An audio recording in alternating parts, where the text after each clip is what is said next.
일반적으로 자녀가 자라서 첫 월급을 타면 부모님께 선물을 들고 가죠. 옛날에는 빨간 내복을 이제 준비해서 이렇게 부모님께 드립니다. 부모님께 드리면서 키워주시고 또 헌신해 주시고 섬겨주셔서 감사하다는 말을 드리며 감사의 말을 전합니다. 또 그거를 보는 이제 부모님들은 감사를 표현하는 자녀들을 보면서 또 동시에 같이 함께 기뻐하고 즐거워하고 행복해합니다. 자녀가 부모님께 감사를 드리는 것은 사람이라면 마땅히 해야 할 일입니다. 수고해 주셨고 헌신해 주셨고 책임져 주신 것을 알아드리고 또 감사를 드리는 것은 당연합니다. 만일 어떤 자녀가 내가 번 돈으로 왜 부모님을 섬겨야 해? 라고 이렇게 말한다면 그 사람을 정상적으로 볼 사람은 없을 것입니다. 마찬가지로 우리를 창조하시고 인간을 구원하시기 위해서 예수 그리스도를 이 땅 가운데 보내주신 하나님 아버지께 감사를 드리는 것은 당연한 겁니다. 성도의 의무이고 성도의 모습이고 성도의 삶이라는 거죠. 하나님께 감사와 영광을 드릴 줄 모르는 사람은 부모님께 감사하지 않는 사람과 같습니다. 여러분 오늘 본문 1절 말씀에도 보면 여호와께 감사하는 것이 마땅하다라고 말씀하고 있습니다. 물론 오늘 1절 말씀에 보면 감사하라는 표현이 없어요. 감사하라는 표현이 없는데 근데 시편에서 Praise the Lord라는 말은 여호와께 감사하라는 말로 번역될 때가 너무 많아요. 그래서 시편에서 찬양하라, 감사하라 이 말은 거의 같은 의미로 사용될 때가 많습니다. 그런 의미에서 오늘 1절 말씀은 하나님께 감사하는 일은 선하고 아름답고 마땅하도다 얘기하는 거죠. 성도가 하나님께 감사한 일은요 마땅한 일이에요.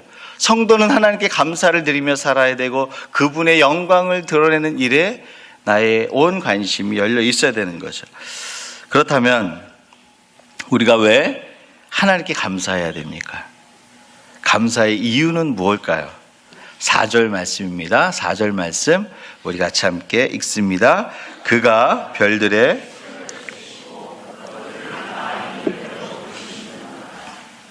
하나님께서 어떤 이야기를 하고 계시냐면 세상에 수많은 별들을 만들어 놓으셨어요. 여러분 별들은 셀 수가 없어요. 온 인류의 인구 지금까지 태어났던 인류를 합해도 더 많을 수도 있어요. 셀 수가 없어요. 근데 하나님 뭐라 그러냐면 그것을 다 일일이 카운팅 하신대요. 몇 개가 있냐 알기 위해서 카운팅한 것이 아니라 그것들을 다 이름대로 부르신대요. 그것의 특징과 그것의 특질과 그것의 본질을 알고 계신다라는 거죠. 중요한 사실이 있어요. 천지를 창조하신 하나님이 별들의 수요를 아시고 이름을 불러주시고 이름을 붙여주시고 그 특질을 아시는 하나님께서 사람의 이름을 모를까요? 지금까지 이 땅에 왔다가 간 사람들, 존재하는 사람들, 앞으로 올 사람들, 모든 사람들의 그 수요를 아실 뿐만 아니라 이름을 불러주신다라는 거죠. 하나님의 손바닥에 이름을 새기고 그의 본질과 체질과 연약함과 힘듦과 아픔과 기도 제목과 마음의 소원과 이 지금까지의 삶과 그의 마음의 소원과 모든 것을 아신다라는 거죠. 이름을 불러주신다라는 것은 그런 의미가 있어요.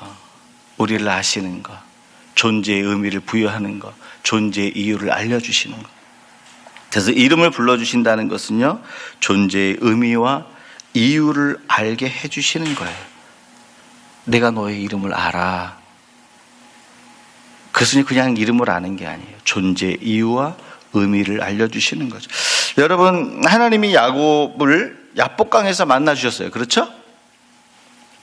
그리고 야곱을 만나주시면서 이스라엘이라고 불러주셨습니다. 야곱의 뜻은 무엇입니까? 야곱이라는 이름, 뒤꿈치를 잡은 자예요. 야곱은 이름처럼요 형의 뒤통수를 치면서 인생을 살았어요. 다른 사람의 뒤통수를 치면서 인생을 살았어요. 아버지를 속이면서 살았어요. 야곱의 이름과 같이 그렇게 살았어요. 그런데 하나님께서 야복강에서 그 야곱을 이스라엘로 불러주십니다. 이스라엘의 뜻이 뭐예요? 하나님과 겨뤄서 이겼다. 사람의 뒤통수를 치면서 세상을 사는 것이 아닌 하나님이 주신 승리로 살아가는 존재라는 그 존재의 의미를 부여해 주신 거예요. 야곱아, 사람의 뒤통수를 치면서 빼앗으면서 사는 인생이 아니라 너는 하나님이 주시는 승리로 살아가는 인생이다 라고 하나님이 존재의 의미를 주신 거예요. 하나님이 불러주시고 우리를 만나주시잖아요. 존재의 의미가 생겨요. 존재의 이유가 생겨요. 내가 왜 이 사람을 만났는지, 왜 캐나다에 왔는지. 여러분, 왜 캐나다에 사세요? 이방인이잖아요. 주변인이잖아요. 때로는 언어도 안 통해서 억울한 마음도 표현 못 하잖아요. 그런데도 캐나다에 사시잖아요. 왜 사세요? 목사님, 나도 몰라요, 왜 사는지. 여러분, 그런데요, 하나님을 만나잖아요. 하나님을 만나서 하나님이 내 이름을 불러주잖아요. 그럼 존재 이유를 알아요. 존재의 의미를 알게 되는 거예요. 여러분, 하나님이요, 아브라함을 부르셨어요. 아브라함이죠. 아브라함이 원래 이름은 뭐예요? 큰 아버지라는 뜻이, 큰 아버지. 한 가문의 큰 아버지, 한 가족의 큰 아버지였어요. 그러나 하나님은 아브라함을 불러서 아브라함이라고 불러주셨어요. 한 가문의 큰 아버지가 아니라 열국의 아버지, 믿음의 조상, 믿음의 아버지. 너가 한 가정에 영향력을 흘려보내는 그런 존재로 살아가는 것이 아니라 이 땅 가운데 믿음을 보이는 믿음의 아버지로, 열국의 아버지로 서라고 그의 존재의 의미와 그 존재의 이유를 알려주셨어요. 여러분, 이렇게 하나님을 만난다는 것은요, 존재의 의미를 아는 거예요. 여러분, 여기 청소년들도 오늘 그 예배에 참여했는데 하나님을 만나야 돼요. 하나님을 만나면 내 존재 이유와 의미를 알아요. 왜 여기 존재하는지, 왜 여기서 공부해야 되는지. 믿으십니까? 제 이름이 봉수예요. 너무 촌스럽죠? 네, 봉수인데 처음에 무슨 의미인지 몰랐어요. 이 이름이 뜻이. 제 봉자가 받들봉이에요. 받드는 거. 숫자가 물과 수예요. 그래서 물을 받들어? 처음에 이게 아버지가 이름을 줘줬지만 해석이 안 되는 거예요. 아버지는 이름도 촌스럽게 지어놓고 뜻도 모르게 지어놓으셨어. 그래서 이런 생각이 들었어요. 근데 제가 하나님을 만나고 나니까 이름이 해석이 돼요. 여러분, 이거 믿으셔도 되고 안 믿으셔도 돼요. 제가 해석이 된 거예요. 하나님을 만나고 나니까 성경에 보니까 물이 주로 하나님의 말씀을 상징하는 경우가 많더라고요. 그래서 제가 자의적으로 해석했어요. 이게 물을 받드는 거는 해석이 안 되는데 이게 하나님의 말씀을 받드는 거라고 해석을 하니까 너의 인생은 말씀을 받드는 삶, 말씀을 섬기는 삶을 살아라. 너무 멋있지 않아요, 여러분? 존재의 의미와 존재의 이유를 알게 된 거예요. 여러분, 안 믿으셔서 상관없어요. 저는 그렇게 믿고 살아요. 제가 하나님을 만나고 나니까, 봉수야, 하나님의 말씀을 섬기는 자가 되라. 제가 지금 무슨 얘기를 하고 있습니까? 하나님이 우리에게 이름을 하나씩 새로 지어줄 겁니다. 이런 얘기를 하고 있는 거예요, 지금 제가?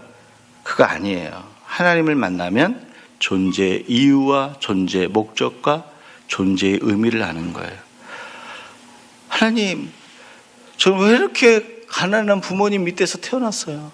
제 인생에 왜 이렇게 고난이 있는 거예요? 하나님, 저는 왜 하는 것마다 안 되는 거예요? 어떤 경우에는 우리가 고난이 해석이 안 되잖아요. 고난이 해석이 안 되는 게 정상입니다, 정상. 그게 바로바로 해석이 되면 우리가 하나님 하지 어떻게 인간을 있겠어요? 근데 하나님을 만나면요, 그것이 분명하고 선명하게 보여지는 거예요.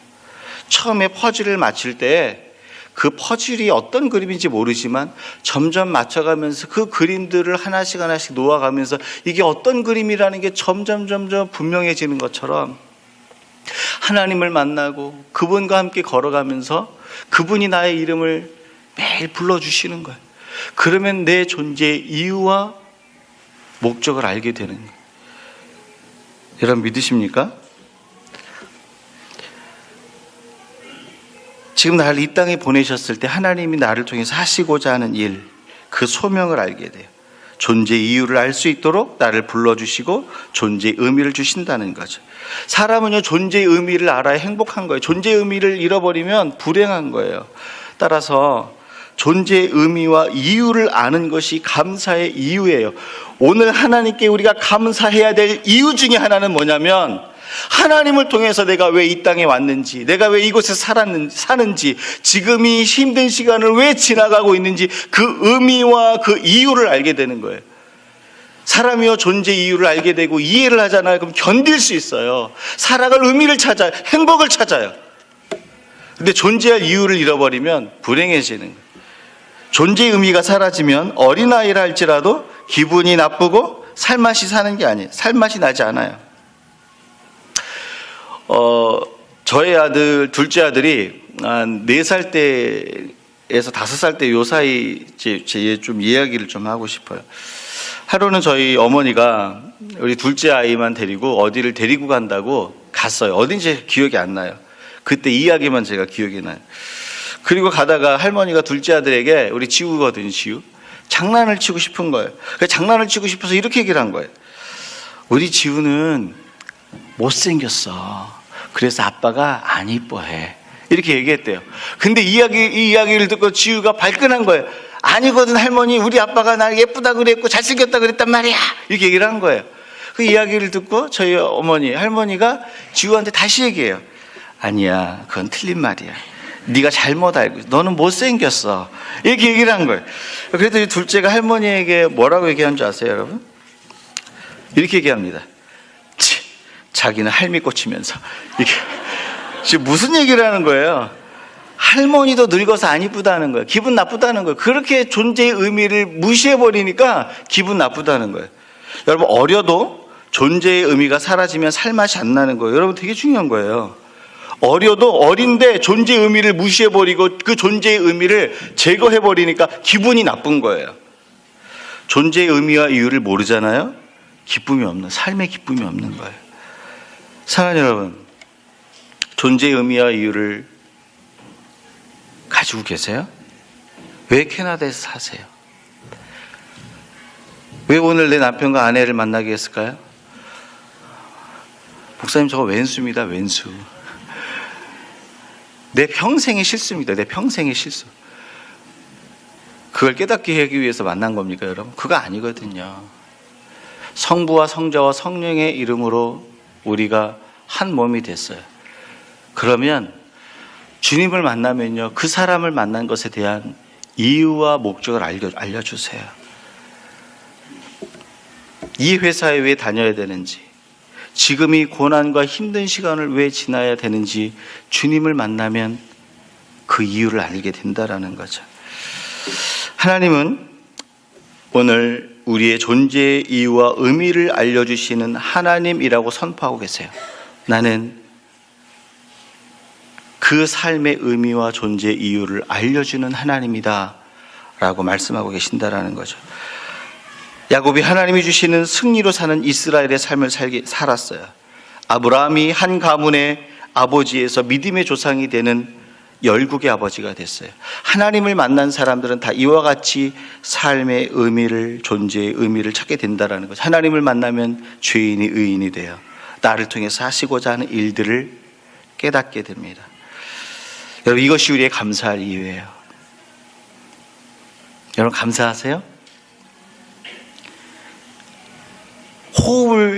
우리 코끝에 호흡이 있는 것 자체가 감사해요. 왜요? 존재할 이유가 있다는 거예요. 하나님이 저와 여러분을 통해서 하시고자 할 일이 있다는, 나를 통해서만 하시고자 한 그 일이기 때문에 코끝에 호흡을 주시는 거예요. 그 존재 목적과 이유를 발견하라고 주님께 나오라고 날마다 초청하시는 거예요. 여러분, 이것이 저와 여러분의 감사의 이유가 되길 주 이름으로 축원합니다. 마지막이에요, 마지막.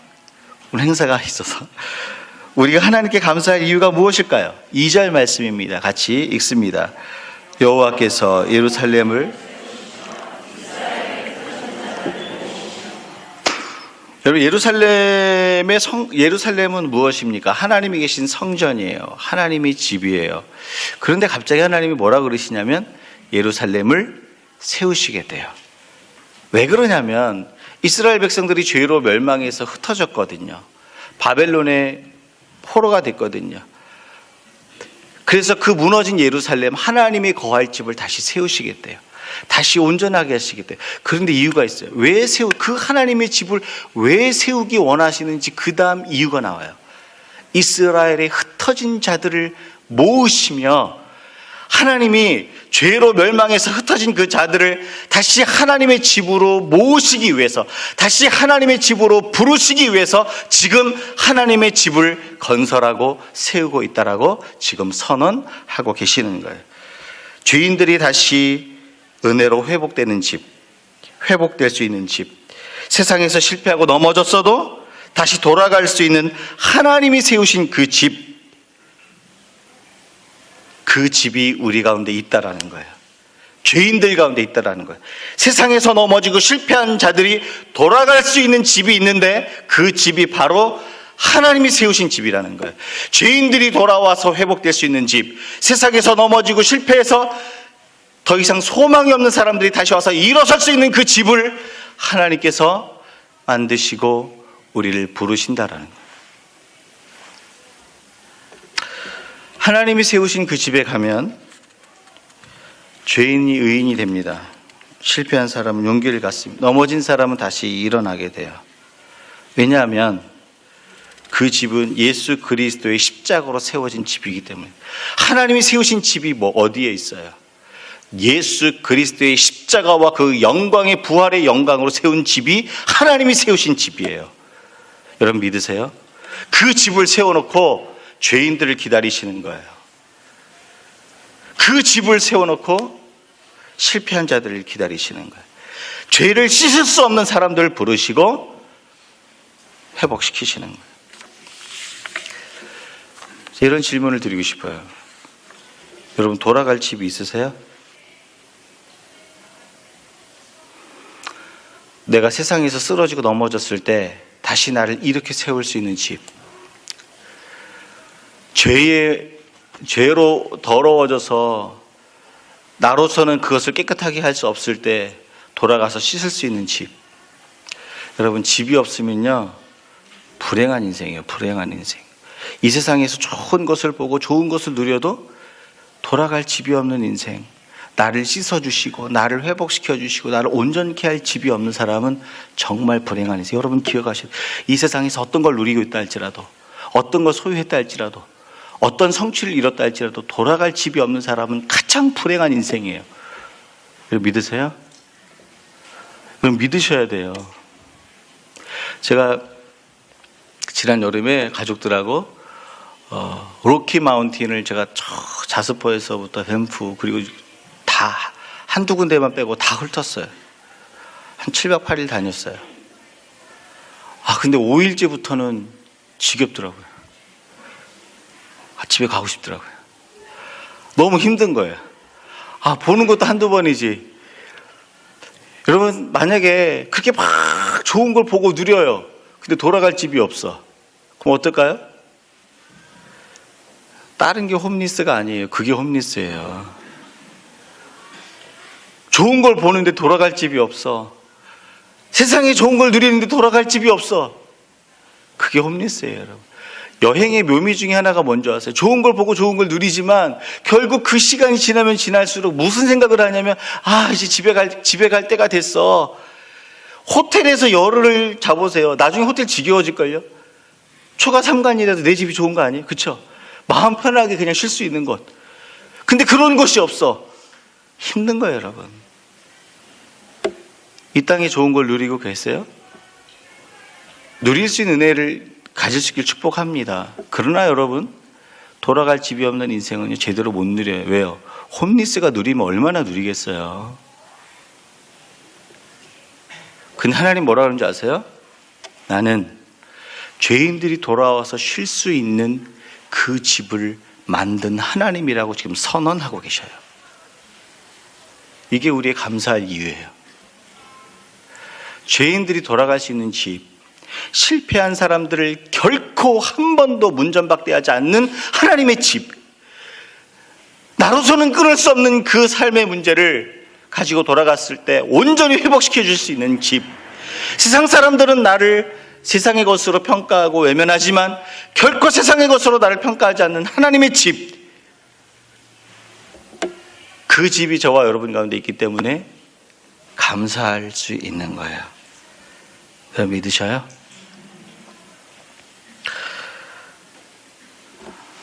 따라서 죄인들이 돌아갈 수 있는 하나님이 세우신 집이 있는 것이 감사할 이유예요. 돌아갈 수 있잖아요. 여러분 힘들 때 어디로 가세요? 죄 문제가 해결이 안 될 때 어떻게 돼요? 어디로 가세요? 삶이 무너졌을 때 어디로 가세요? 예수 그리스도를 통해서 세우신 그 집으로 돌아가면요, 다 회복돼요. 다 온전케 돼요. 오늘 하나님께서 예루살렘을 세우시고 흩어진 자들을 다시 모으신 뒤에 죄인들이 돌아올 수 있는 그 집을 세우신 뒤에 어떤 일을 하는지 3절 말씀을 한번 읽어봅니다. 3절 말씀 같이 읽겠습니다. 상심한 자들을 고치시며. 여러분, 세상에서 실패한 자들이 돌아갈 수 있는 집, 죄인들이 돌아갈 수 있는 그 하나님의 집을 하나님이 세워놓으시고 그 다음에 하신 게 뭐냐면 상심한 자들 고치시고 상처를 고치시고 싸매시고 회복시키시는 그 일을 하나님이 세우신 그 성전에서 죄인들이 돌아와서 쉴 그 집에서 그 일을 행하시겠다. 다른 데는 없어요. 사람도 쉽게 배반해요, 여러분. 그 사람이 끝까지 갈 것 같습니까? 아니, 가기를 주의 이름으로 축원합니다. 그러나 사람은 쉽게 마음을 상하게 만들어요. 누구 보면 알아요? 저 사람? 아니요, 나 보면 알아요. 저 사람이라고 얘기하지 마세요. 나를 보면 알아요. 쉽게 사람을 배반하는 게 누구냐면 저 사람이 아니라 나예요. 바로 나. 근데 하나님은 한 번도 배반하지 않으세요. 죄인들이 돌아왔을 때 씻기세요. 여러분 기억하셔야 돼요. 하나님이 세우신 그 집으로 돌아가는 모든 자들은요, 온전케 되는 거예요. 제가 한국에서 목회할 때 전도부를 5년 했어요. 금요일마다 100명의 대원들을 데리고 전도를 다닙니다. 그러면 이 사람 저 사람 많이 만나죠. 하루는 한 집사님이 전화가 왔어요. 목사님, 신방을 가야겠습니다. 빨리 대학병원으로 가야겠습니다. 응급실로. 무슨 적입니까? 했더니 자기가 아는 여자분이 계신데 젊었을 때 예수를 믿다가 나중에 오랫동안 예수를 안 믿은 거예요. 근데 이분이 병이 걸렸는데 그 병 이름이 너무 어려서 제가 지금도 기억을 잘 못하겠어요. 이런 병이에요. 호흡기관 있죠. 호흡기관이 근육이 있잖아요. 수축 이완을 해줄 수 있는. 이게 점점 굳어지는 병이에요. 굳어지는 병. 이게 굳어지면 어떻게 돼요? 나중에 결국은 숨이 멈춰지는 거예요. 제가 무슨 한국말로 들었는데 한 8자 9자 돼서 기억을 못 하겠어요. 너무 어려워가지고. 이분이 응급실로 들어갔는데 호흡기를 띄고 있어요. 그래서 병원에서 뭐라 그러냐면 이게 점점점 약화가 돼서 이제 호흡이 멈추는 이걸 하는 순간 이제 돌아가시는 걸 이제 준비를 해야 되는 거예요. 그래서 제가 가서 복음 전하는 건 기뻤는데 이제 숨이 이렇게 오늘 내일 하시는 분에게 가서 한다는 게 되게 어렵더라고요, 마음이. 그래서 일단 가서 복음을 전했어요. 예수 그리스도의 복음을 전하고 그리고 기도를 했어요. 그래서 돌아왔어요. 그래서 얼마 있다가 저희 집사님이 전화를 했어요. 목사님, 우리가 복음을 전할 때 그분 예수님이 믿어지신대요. 예수님이 자기 가운데 온 것 같다라는 고백을 하는 거예요. 그래서 일주일에 다시 와서 복음을 전해달라는 거예요. 그래서 가서 다시 복음을 전했어요. 그리고 기도를 해드렸어요. 그리고 딱 한 달 있다가 전화가 왔어요. 무슨 전화가 왔냐면, 목사님, 호흡기 뗐어요. 이제 약 안 먹어도 이게 의사가 관찰을 하는데 정상으로 돌아왔다는 거. 앞으로 몇 개월 동안 수개월 동안 진행이 되면 낫다라는 거예요. 그래서 뭐라고 대답했는 줄 아세요? 정말이에요? 누가 기도해 줬어요? 제가 기도해 줘 놓고, 정말 호흡기 없이도 살아갈 수 있대요, 지금? 예, 지금 호흡기 띄고 지금 여러분, 그리고 그분이 예수를 믿게 됩니다. 예수께로 돌아가면요, 치유의 역사가 일어나는 거예요. 제가 지금 계속해서 제가 전도부 사역을 할 때 있었던 일들을 좀 말씀을 드릴게요. 한 번 이런 분을 만났어요. 자식이 독자 아들인데 교통사고로 죽었어요. 이 굉장히 부잣집 아주머니셨는데 이 슬픔을 견딜 수가 없는, 이 슬픔을. 근데 그분이 복음을 듣고 예수 그리스도를 만나면서 십자가에서 죽으신 예수를 만납니다. 근데 그 아들을 죽는 그 슬픔을 무엇으로 이길 수 있겠어요? 여러분, 어떤 것하고 이 슬픔을 비교할 수 있겠어요? 근데 십자가에서 죽으신 그 예수님을 만나면서 자식을 잃은 그 슬픔을 이기셔요. 제가 만난 분이에요. 또 한 번 이런 분을 만났어요. 6개월 동안 세상이 빙빙빙빙 돌아서 하루에 1시간씩밖에 잠을 못 자요. 그런데 1시간 잠을 자는 것도 바닥에 앉아서 그냥 자는 거예요. 바닥에 앉아서 1시간씩 잠을 자요. 그러니까 사람 바깥에 출입을 하지 못하는 거죠. 사람의 삶을 살 수가 없고, 남편도 못 챙겨주고 자식도 못 챙겨주고. 근데 그때 전도대원이 저한테 왔어요. 복음 전하러 가자고. 알겠다고 복음을 전하러 갔어요. 일주일에 한 번씩 3개월 동안 가서 매일 복음을 전하고 예배를 같이 드렸어요. 그분이 예수님을 그때 만나게 됩니다. 이분도 젊은 시절에 예수 교회를 다니셨어요. 그리고 돌이키시고 예수를 구주로 고백해요. 그 무슨 일이 벌어진 줄 아세요? 세상이 빙빙빙빙 돌았던 이 일이 멈춰졌어요. 3개월 후에. 이 이야기는 무엇을 얘기하냐면, 하나님이 세우신 그 예수 그리스도의 십자가로 세운 그 집으로 돌아가면 치유와 회복과 온전케 됨이 일어난다라는 거예요. 여러분, 제가 지금 거짓말을 하는 것이 아니라 제가 직접 경험하고 목격한 사건을 제가 여러분께 고백을 하는 거예요. 간증을 하는 거예요. 성경에 기록된 그 사건이 지금도 기록되어 있어요. 근데 이 사건을 그냥 기록된 사건으로만 아는 사람, 그런가 보다. 여러분, 지금도 그 사건은 벌어지고 있습니다. 하나님이 지으신 그 집으로 돌아가는 그 사람들에게, 그 복음의 영광 안에 참여하는 자들에게 지금도 그 영광과 은혜를 누리게 하세요. 그 하나님의 집을 준비해 주신 그것이 우리에게 노래할 이유예요. 사랑하는 여러분, 예수님은 살아계세요. 하나님은 살아계세요.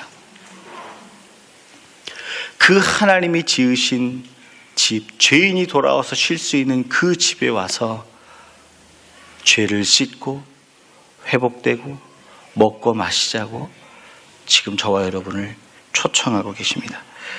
말씀을 정리합니다. 하나님께서 우리를 불러주시며 그 존재의 의미와 이유를 알려주신 것이 감사의 이유라고 말씀하셨어요. 죄인들이 돌아갈 집을 지으신 것이 감사의 이유라고 그랬어요. 왜요?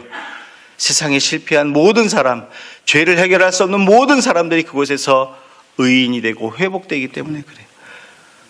사랑하는 여러분, 하나님은 어제나 오늘이나 내일이나 영원토록 동일하십니다.